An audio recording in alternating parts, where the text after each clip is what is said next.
So today, gagawin natin ang famous and trending na pepino or cucumber recipe sa TikTok. Mabakal pa ako. It's called Pepino Nino. So first, you have to get cucumber. Am I a TikTokers or what? Ganito to.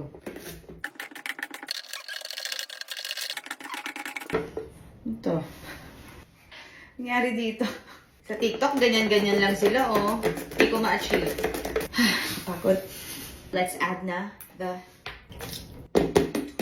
cupay for the pepino. Sesame oil. Chili, kasi mahilig kami sa maanghang with my asawa. Salt.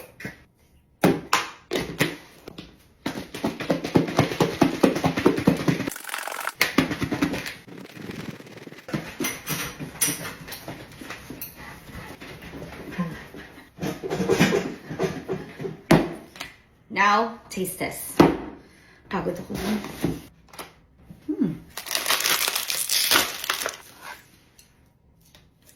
Kaban ako.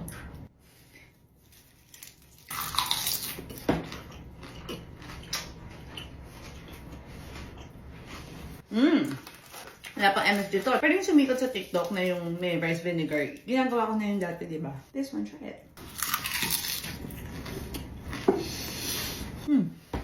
I would still go for my cucumber salad than this. It's okay. At least nagawa akong shake. Mike! Hindi ka, papatikin mo ako sa'yo. This is the new cucumber recipe. Ipapatikin ko sa'yo yung pepino ko na may kipay. Shake it, shake it.